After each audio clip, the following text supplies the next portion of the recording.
और इस वक्त गृह मंत्री अमित शाह सासाराम के जमुहार में दीक्षांत समारोह में शिरकत हैं। सीधे वहां की तस्वीरें को रुख करते हैं।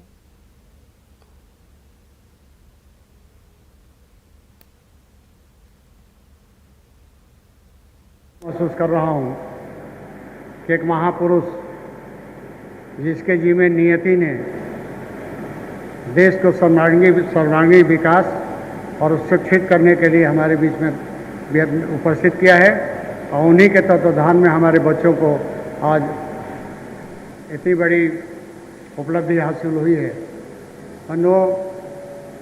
पहले जैसे हमारे कुलपति महोदय ने बताया कि शुरू में माँ बाप के आशीर्वाद से सिर्फ हमारा मेडिकल कॉलेज शुरू हुआ था, नर्सिंग हुआ था, लेकिन 2015 में जब राजनीतिक क्षेत्र में जब टिकट बंटवारा वगैरह हो रहा था, काफ़ी मैं उदास था, तो मैं मिलने के लिए गया था वहाँ अपने अमित शाह जी से। तो उन्होंने मुझको बुला के कहा था कि गोपाल जी, हर एक क्षेत्र में जिसको जहाँ है उसको पब्लिक सेवा करना चाहिए, उसी में उसका उपलब्धि होती है। और आप जिस क्षेत्र में आगे जा रहे हैं उस क्षेत्र में लोगों की सेवा आगे बढ़ाइए। उसके बाद मैंने पीछे मुड़ के नहीं देखा। उनका जो सुझाव हुआ उसके अनुसार वहाँ से हम लगभग 10 कॉलेज और खुले। हमारा बीएससी नर्सिंग शुरू हुआ, एमएससी नर्सिंग हुआ, एग्रीकल्चर हुआ, उसके बाद हमारा एलएलबी के तीनों प्रकल्प हुए, एमबीए का एमईए बीसीए वगैरह शुरू हुआ, आईटी शुरू हुआ, और जितने हमारे आपको मास कम्युनिकेशन हुआ, लाइब्रेरी साइंसेज हुआ। और ये सभी मैं इसलिए इसको प्रधानता दिया हूँ कि बिहार में मिडिल क्लास और लोअर मिडिल क्लास के लिए यहाँ पर कोई ऐसी व्यवस्था नहीं थी जो अच्छी शिक्षा उनको कम लागत में सबसे सस्ता व्यवस्था में उनको दिया जा सके। ये मेरा परम उद्देश्य था और उसी उद्देश्य के प्राप्ति के लिए मैं गवर्नमेंट का जो सहयोग मिलता है डीआरसीसी से 1 लाख रुपया, उसके बाद लड़कों का हॉस्टल खर्चा और जो नॉमिनल खर्चे होते हैं जो इम्तहान वगैरह के, उससे ज़्यादा हम लोग कोई कॉस्ट नहीं लेते हैं। मैं अपने मुख्य अतिथि महोदय से आपके सामने कबूल करता हूं कि ये संस्था हमने पैसा कमाने के लिए नहीं किया है, समाज सेवा के लिए किया है। और आज सबसे सस्ता इलाज, सबसे सस्ता शिक्षा देना, सबसे सस्ता इलाज करने की हम व्यवस्था करते हैं। पूरे बिहार में हमारे यहाँ पर 12 बसें पेशेंट को लाने के लिए विभिन्न क्षेत्रों से चलती हैं, देहातों से, क्योंकि आवागमन का साधन नहीं होने के चलते गरीबों को अस्पताल में आने से बड़ा दिक्कत होती है। हमारे यहाँ बेड सब 1200 बेड का हॉस्पिटल है, सभी जनरल हॉस्पिटल फ्री हैं, उसमें 1 पैसा नहीं, नर्सिंग चार्ज नहीं लिया जाता है।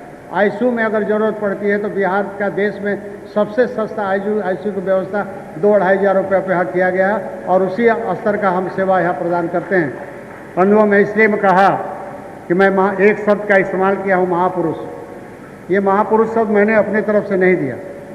1960 में 63 में जब मैं पढ़ता था, उसमें 2 हिंदुस्तान के सबसे बड़े विद्वान और भविष्य दर्शा थे। एक प्रोफेसर मेहता, जेके मेहता, जो सबसे बड़े देश के दुनिया के इकोनॉमिस्ट थे, जो गौतम बुद्ध के निर्वाण से उन्होंने एक वांटलेसनेस थ्योरी दिया था, आवश्यकता विहीनता। उनके साथ उन्होंने हमसे आग्रह किया था कि पंडित दीनदयाल उपाध्याय जी से मेरे मुलाकात कराओ। तो मैंने रजू भैया के माध्यम से उनको एक साथ बैठाया और बैठाने पर जब दोनों देश के बारे में चिंता करना शुरू किए और इन्होंने निर्माण शब्द लेकर अपना वांटलेसनेस थ्योरी दिया और उन्होंने भारत इकोनॉमी, देश की रचना का पूरा श्रेय भारत की अर्थव्यवस्था के नाम पर दिया पंडित दीनदयाल उपाध्याय जी। और ये बात करते करते एक बात आया कि परिस्थितियाँ देश में आएंगी कैसे, कब आएंगी। तो उस समय पंडित जी का हमको शब्द याद है कि ये देश व्यक्ति नहीं चलाता है, नियति चलाता है, और नियति भगवान चलाते हैं। क्योंकि जब जब ये देश चौराहे पर खड़ा होता है, दिशा नहीं मिलता है, आपस में बंटवारा, आपस में काफ़ी विभेद शुरू होते हैं, तब नियति ने कोई न कोई महापुरुष हमारे देश को सुरक्षित करने के लिए भेजता है। और उन्होंने उदाहरण दिया 10,000 वर्ष पहले जब पूरा देश अस्त व्यस्त स्थिति था रावण के राज्य के चलते, सब लोग धर्मभीरू हो गया था, सब कोई डर गया था। उस समय एक सन्यासी राम आए, राम, लक्ष्मण और भरत इस देश को संवार के एक नया दिशा दिया। देश था लेकिन राष्ट्र बनाया उन्होंने। उसके 2500 वर्ष के बाद आइए, ये मेरी नहीं, पंडित दीनदयाल उपाध्याय जी की उक्ति है। 2.5 साल के बाद राज तुम्हारा नहीं सब मेरा है, तो वहाँ कृष्ण ने महाभारत कराया और फिर इस देश को सुरक्षित किया। उसके 2500 वर्ष के बाद गौतम बुद्ध आए, गौतम बुद्ध के बाद चाणक्य आए और चाणक्य के साथ चंद्रगुप्त आए। फिर इस देश को एक नई दिशा दे के बाहरी आक्रमणकारी से रोक के इन महापुरुषों ने देश को एक व्यवस्था दिया। वही 2500 वर्ष पहले अब पूरा हो रहा है। पंडित जी का कहना है कि 50-60 सालों में जरूर कोई न कोई महापुरुष आएगा जो इस देश को फिर संगठित करेगा और एक नई दिशा देगा, नई सोच देगा। इसीलिए मैंने कहा कि आज हमारे बीच में उनके कहे हुए 60 साल पहले की बात आज चरितार्थ हो रही है कि हमारे अमित शाह जी, नरेंद्र भाई मोदी जी, अमित शाह जी और इनके साथ एक तीसरा व्यक्ति जिसे अर्जुन जुड़े थे, वैसे हमारे योगी जी जुड़ गए। और इसलिए ये पूरा देश भगवान चलाते हैं, नियति चलाता है और हमारे और आपके बीच में कुछ नहीं है।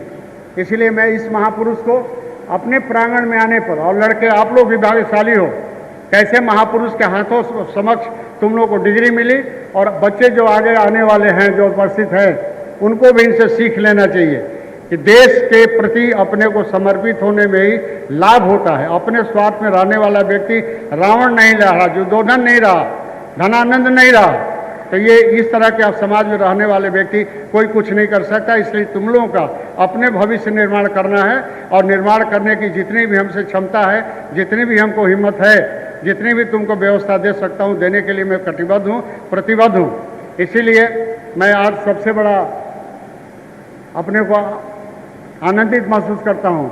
मैंने एक शब्द हम जाके बोले थे कि हमारा इतना बड़ा एक संस्था खड़ा हुआ, आशीर्वाद देने के लिए हमारे पास आ जाएं। आपको तजुब होगा, एक बार भी एक शब्द ना नुकुर करते उस समय के नहीं गोपाल जी हम आपके यहाँ जाएंगे। और सोच